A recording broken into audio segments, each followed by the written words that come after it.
Today, I will be discussing Pierde Almas, +9 botanicals. And to start off, this is an unusual pechuga because it is classified as a gin due to the botanicals that are added in the third and last distillation.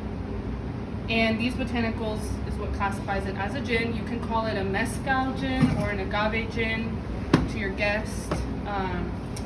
And so it's mezcal infused with 9 botanicals, and it creates a very earthy spirit, herbal liqueur notes in there. And does anyone need me to define a pechuga? Yeah. Okay. So on our menu, you'll find it listed under pechugas, and that is because it is a finished mezcal that is redistilled with either local fruits, grains, nuts, in this case herbs, that the mezcalero decides on, or you can also hang a raw dead animal over the distiller. Distill, Mm-hmm. and the vapors from that will cook the meat, and it's supposed to add back all these flavors. With this case, they actually let's see what's the word they use. They macerate the herbs and then distill it with that in the third round. So for a pechuga, you're saying that it doesn't necessarily need to be an animal. Correct. It just needs to be infused with something on that third distillation, correct? Correct. Fruits, grains, nuts, in this case. Or herbs, dead animal. Or a dead animal. Yes. The fruits, grains, and nuts I believe, are actually added to the liquids, whereas the animal is just hung above. Does anyone? It depends. Pechugas are done differently depending on where they are. Some people literally throw the animal right into the liquid. Okay. But most of the time, from what I've seen, it's hung up above the pot, and it's actually used as the condenser for the mezcal to run down. Gotcha. What is the craziest pechugas anybody's ever had? The chocolate iguana one, where the guy actually fermented an iguana. Okay. Yeah, he took an iguana and he rubbed it with mole and then beat it to death, and then fermented it with the mezcal. So it was fermented iguana, and then did a pechuga style and filtered it through a second iguana. That sounds. Damn, where'd you have that one? Sadistic. Yeah, just like I said. Yeah, it sounds sadistic. Inside the still, you hang up the animal, and basically there's the catch, which actually catches the liquid that condenses and comes out. So they use the animal itself as the coolest part of the still. And so the liquid condenses around the animal and drips off onto the still. So a chocolate iguana for you. Anything that wants Did you to taste top. it, or It did was you just great. hear about it? No, I had it here when we had Mezcal Club. Way damn. Way back. Agaves Anonymous. Yeah, that was a bottle someone brought out after everyone got kicked out. So yes, this is under that classification of pechuga. A little more tame. Those tentacles. It but actually yes. has a great nose. So yes, we can just talk about that next. Also a little background on gin. So gin botanicals, there's a long list that would count as this. So juniper is the big one. Mm-hmm. Any type of citrus peels, grapefruit, lemon, lime, orange, anise, which you probably taste in this one. So licorice, angelica root, cinnamon, almond, pepper, saffron, coriander, nutmeg. All of those count as gin botanicals. For this particular one, a lot of people notice anise, juniper, pine, mint, pepper. I didn't see it listed anywhere, the exact ones they use. They probably just use whatever they have access to that season, is my best guess. And for the tasting notes to your guests, probably you could recommend this for your after meal digestive, or maybe for that mezcal drinker that has had already a couple things behind their bar, they want to try something new. I don't know if you would introduce it to brand new mezcal drinkers, because it's pretty different from your average mezcal, espadín mezcal. Would you guys think it tastes like gin? I'm a gin lover. This is gin. Love gin, and I love this. So I would say recommend they it. tell you they love gin. Okay. These definitely, so the nose on this is definitely pine, anise, and juniper for sure. But I think it's a little mint too. Yeah. I Like taste a lot of dirt. Yeah, I was gonna say, so there's something a little bit earthier. Say right Yeah. on the nose for me is Like it smells good, but also get like a little bit of dill, like a little bit of Good Dill, dill. yeah, It's like a yeah, little bit dill of too, for sure. I get dill and dirt. It almost tastes like episote. No. No? It tastes like gasoline. That's what episote tastes like to me, is gasoline. I taste, yeah, it's earthy, but like not earthy like musty, but like earthy like dirt. I picture like potting soil. Yes, Yeah, that's like exactly moist. it. Potting Yeah. soil. Yeah, Mhm. that's been one. So yeah, you want a glass Dirt. of potting It tastes like, Drink it. Drink it. I noticed that this doesn't have as much smoke as the other ones that we've Definitely had. Is not. that Yes. due to the Yeah. third distilling? yes. So you're losing some of that character. And I would say it's not so much like rocks, because some mezcales taste more like rocks. This is definitely more like dirt. Yeah, this You is the agree? yeah Maybe- potting soil for yeah. sure. Yeah. Oh, I did not note if it's copper. Probably copper.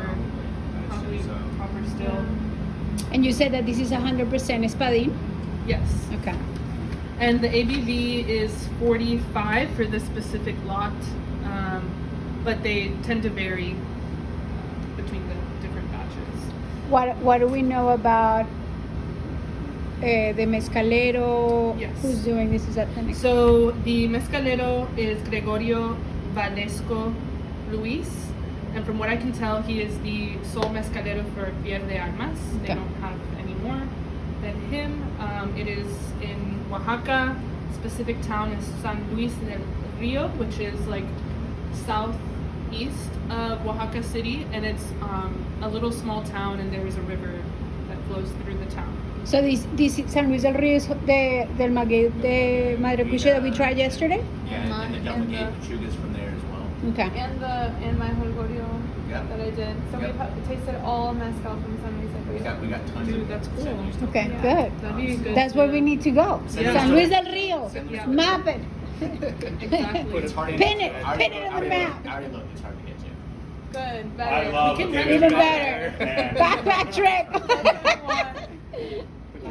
Population 527. Oh Lord, yeah, we're gonna stick. We're Somebody's gonna- gonna stick it. Not us. Maybe you, but not us.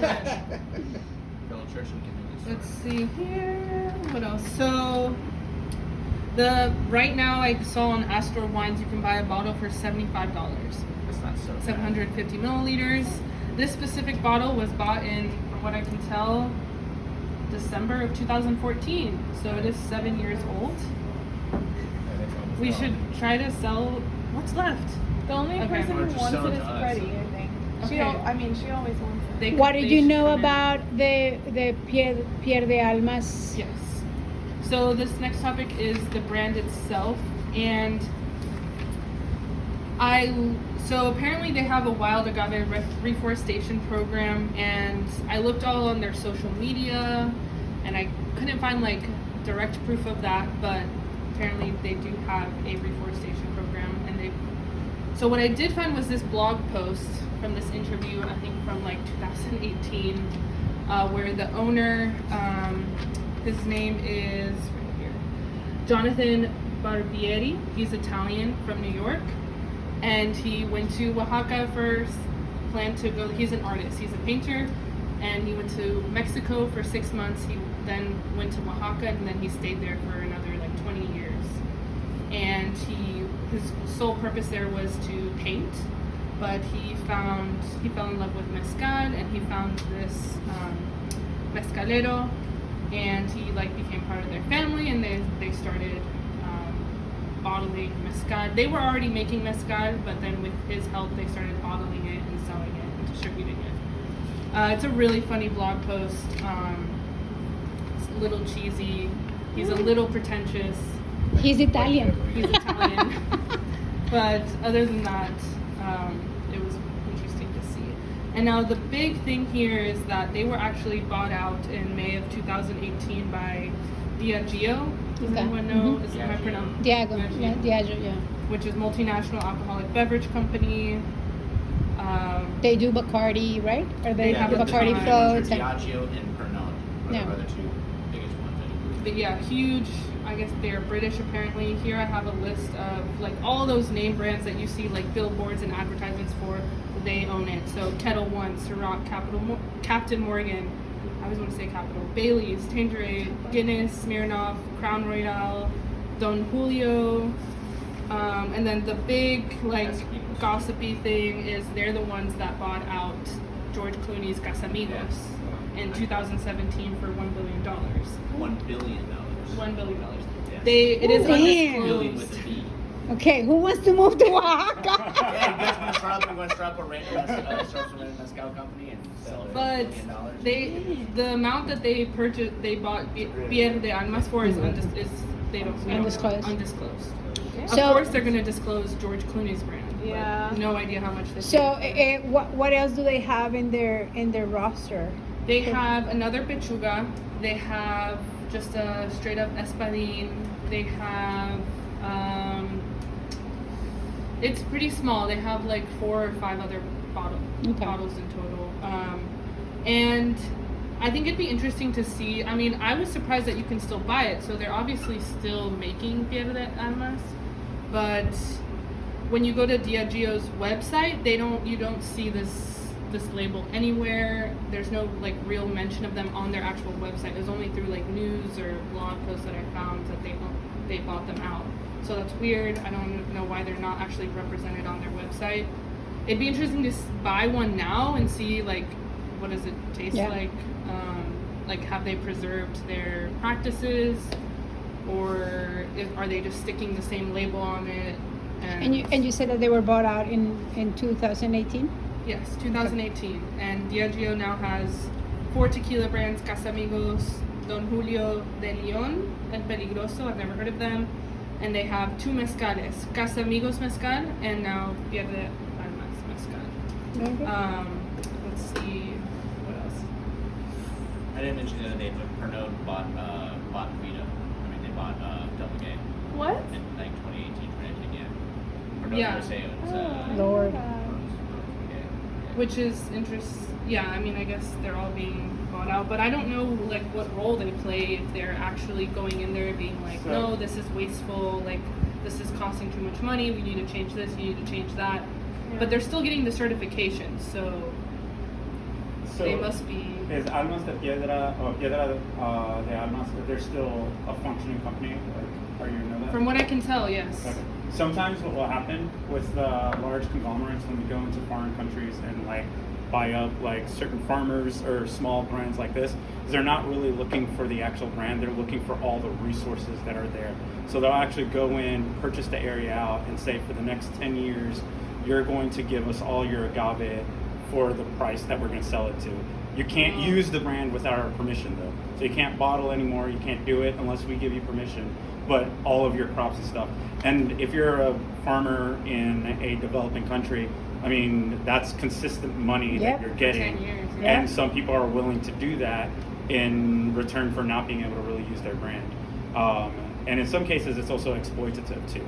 But I don't know enough about this company to know how they would handle something like that. I would assume they would do it Too much. Okay. much more ethically and sustainably. Well, I'll get another bottle and we can see what the new. They do have, I mean, their social media, they have an active Instagram, things like that. So I'm sure someone's keeping up with it. All right.